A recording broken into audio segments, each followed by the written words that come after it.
Seguimos. Entonces, en estos cuadros que están viendo aquí en la pantalla, nos muestra también esa misma distribución que recién vimos en el aire. Acá la vamos a ver en la Tierra. En la Tierra como planeta, como todo entero. Acá como la corteza terrestre, que la corteza terrestre es la parte, digamos, no recuerdo hasta dónde para abajo, creo que es un par de kilómetros para abajo, y después de ahí todo lo que las sierras, las montañas, toda la tierra como nosotros lo conocemos, y después por otro lado están los seres vivos. Miren, en la Tierra, por ahí nuestra sorpresa, el elemento más abundante es el hierro. Es el hierro. Pero en la próxima filmina vamos a ver que no todo ese hierro o todos esos elementos que están en estos gráficos están disponibles para su uso. ¿Por qué? ¿Dónde se imaginan que está ese hierro principalmente? Y está dentro, está en el núcleo de la Tierra. El núcleo de la Tierra, el famoso magma, que es todo una especie de metal líquido, la lava, está, digamos, en alta temperatura y en el centro de la Tierra. En realidad, el centro, el núcleo de la Tierra es, al estar comprimido por las altas presiones, es más sólido. Después, lo que lo rodea ese núcleo es el magma, y eso principalmente, imagínense que el 40% del planeta de la Tierra está conformada por hierro. Después tenemos un 28% oxígeno, muy importante el oxígeno, ya sea en el aire o en el agua o en los elementos vivos. Está presente en los diferentes reinos, podríamos decir. Vieron que tenemos el reino mineral, el reino vegetal y el reino animal.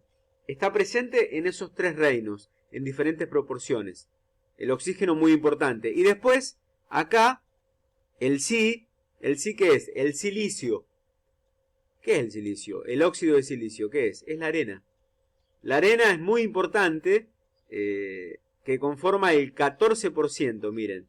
Y después, esto como planeta, ¿no es cierto? Y después tenemos los demás elementos en proporciones un poco más chicas. Podemos destacar el aluminio, que ustedes conocen de las ventanas, el azufre también es un oligoelemento importante también en la nutrición de los seres vivos. El azufre, ¿qué le suena al azufre? ¿Vieron las barritas de azufre? Que cuando uno tiene que le dicen que le entra aire o un dolor, se pasa y se quiebra, eso es el azufre. El calcio, ¿a qué le suena el calcio? La cal es óxido de calcio. El níquel, el magnesio son metales. Son metales que también están en un porcentaje mucho menor, pero importante también. Después tenemos en la corteza terrestre, vuelvo a repetir la diferencia. La corteza terrestre considera no la parte del núcleo de la Tierra y del magma que lo recubre, sino como la parte que estuviera fija. Creo que es un par de kilómetros hacia abajo, y después todas las montañas y bueno, y toda la parte que forman la corteza, ni más ni menos. Acá sí tenemos la configuración de que la mitad es oxígeno. ¿Por qué? El oxígeno se combina con los otros metales que vemos acá. Ahora vamos a ver la diferencia entre metales y no metales. Entre el silicio, el aluminio, el hierro, y forman los óxidos. Todos los óxidos se forman con la combinación del oxígeno. Y así todo eso forman todas las estructuras sólidas, que son las rocas, podríamos decir, ¿no? Las rocas son diferentes configuraciones, mezclas, cristales, que se forman entre el oxígeno y todos los metales que vemos acá. Principalmente, volvemos a repetir, volvemos a repetir, al silicio en un 28%, es la arena, el óxido de silicio es la arena, el aluminio, acá el hierro lo tenemos en un porcentaje menor. ¿Se acuerdan que en la Tierra estaba prácticamente en la mitad? Porque forma el núcleo de la Tierra. En cambio, en la corteza terrestre lo tenemos en un 4,5%. Ese porcentaje es lo que nosotros tenemos en disponibilidad. La minería trabaja de eso. ¿La minería qué es? Es sacar estos elementos para que el hombre los pueda utilizar. Y en el campo, ¿a qué nos lleva en el campo? Las maquinarias. El hierro sale de la tierra. Las máquinas están hechas, obviamente que tienen otros elementos también, otros materiales, pero principalmente, ahora me estoy dando cuenta cómo funciona esto. Después tenemos el calcio, es importante, el sodio es importante. Todos estos también son muy elementos fundamentales para la nutrición de las plantas y para la nutrición de los animales, incluidos nosotros. Pero principalmente se dan cuenta de que no son muchos los elementos en los seres vivos, en todo lo que respira, ya sea plantas o animales.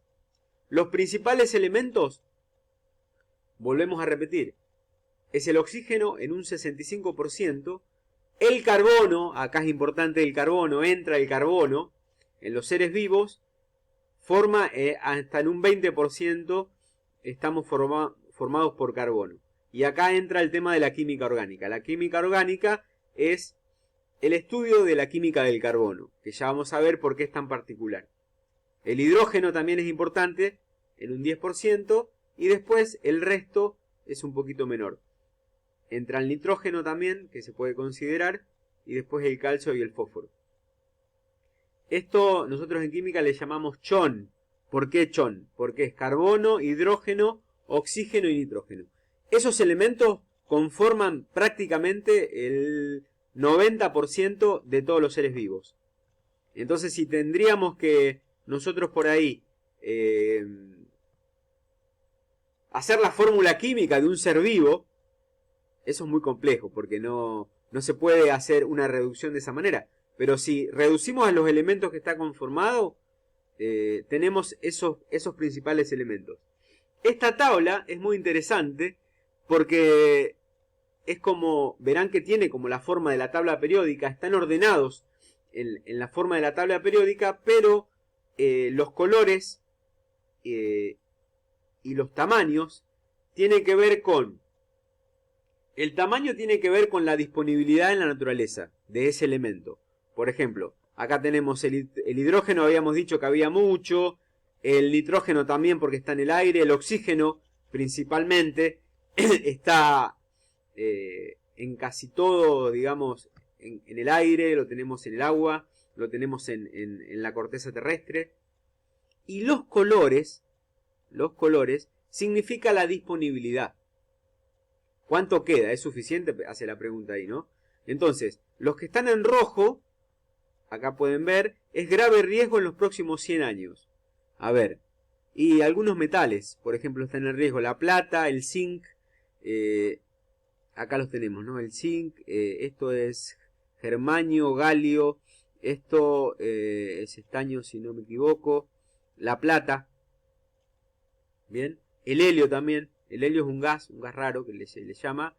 Después tenemos riesgo por aumento, por uso creciente, estos que están acá es una especie de naranja, el uranio, el cobalto, el cromo, y así sucesivamente.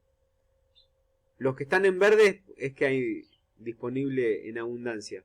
El hidrógeno, el sodio, el potasio, el calcio, ¿no? Que es un poco lo que nos interesa a nosotros. En el campo, ¿cuáles son los elementos fundamentales que nos interesan? Y nos interesa mucho la relación carbono-nitrógeno, el nitrógeno, el fósforo, el potasio, que son los principales elementos que se nutren las plantas. El agua nos interesa mucho también, que también va a ser un conflicto en un futuro por el tema del calentamiento global y por las sequías y el cambio climático. Y en este último cuadro acá vemos un poquito, eso es lo que le venía comentando, de cómo estos elementos forman a los seres vivos. Acá volvemos a tener el mismo gráfico de la Tierra, la corteza terrestre, y estos elementos que están acá son los que conforman a los seres vivos principalmente. Los que están en rojo son los principales elementos que conforman a los seres vivos. Y después, los que están en verde son importantes en segundo plano, a los que están en un porcentaje alrededor del 2,5% en la materia viva, como dice ahí, el sodio, el potasio, el calcio, el magnesio, el cloro, y después todos los demás son los que llaman oligoelementos, que están en una porción menor. Entonces, nosotros en nuestro estudio principalmente siempre vamos a hablar del hidrógeno, del oxígeno, que son los que forman el agua. El oxígeno forma todos los seres vivientes. Nos va a interesar cómo se comporta el oxígeno. Y después el carbono principalmente, el nitrógeno, el fósforo y algunos de los otros elementos que habíamos nombrado. Entonces, volviendo a la tabla periódica, yo les dejo una tarea bastante cortita, donde ustedes me van a tener que buscar en internet o en algún libro o bibliografía que ustedes consigan. Esto está en los libros más básicos. Me van a tener que explicar la diferencia entre grupo y período. Más o menos le comento. Los grupos son las columnas. Estas columnas forman grupos. Estos grupos tienen ciertas características que los hacen parecidos a los elementos químicos. Y los períodos es esto a lo largo. Esto es un período, esto es otro período. Habíamos dicho que están ordenados de acuerdo a los orbitales y a los niveles de energía, recordarán. Acá tenemos a los elementos que tienen el primer nivel de energía, el hidrógeno y el helio. Después pasamos al segundo nivel de energía. A medida que van aumentando el número de electrones, va aumentando esa distancia, ¿se acuerdan? A la que estaba el electrón del núcleo. Entonces, los periodos, cada periodo es un nivel de energía. Y los grupos, ¿por qué tienen características parecidas? ¿Por qué? Porque los electrones de valencia, los electrones que forman los enlaces químicos y que están afuera, digamos, en la parte más superficial del átomo, son parecidos, son iguales en realidad. Esa configuración electrónica de cada grupo son prácticamente la misma. Cambia el número de electrones. Por eso que tienen características químicas similares. Se comportan químicamente de forma parecida. Y después, esta tabla tiene, como habíamos dicho, tiene diferentes datos, que es el radio atómico, el estado de oxidación, la electronegatividad, y que ahí en el trabajo práctico les pido que me desarrollen un poquito qué es cada cosa. Rápidamente, el radio atómico es el radio que tiene el átomo, la distancia que hay entre núcleo y núcleo dividido 2. ¿Estamos de acuerdo? Después, la electronegatividad, habíamos hablado del agua de la clase anterior. La electronegatividad era la capacidad que tenía cada átomo, cada núcleo, de atraer hacia sí los electrones. Eso lo van a encontrar. Estos átomos, los que están acá, el flúor, el cloro, el boro, este grupo halógeno que se llama el 7, son los que tienen mayor electronegatividad, tienen esa capacidad. Y después los estados de oxidación o valencia son los electrones que puede intercambiar, que puede compartir. Son los electrones con los que va desarrollando los diferentes tipos de enlace que habíamos visto en la clase anterior. Entonces, bueno, vamos cerrando con esto. Espero que haya sido clara la explicación. Les voy a pedir que me comenten a ver qué les pareció este nuevo sistema. Y bueno, cualquier duda, como siempre, me siguen consultando. Yo lo voy a estar subiendo en estos días. Hoy ya es lunes al video. Así que seguimos en contacto y espero que Que estén muy bien. Un abrazo para todos.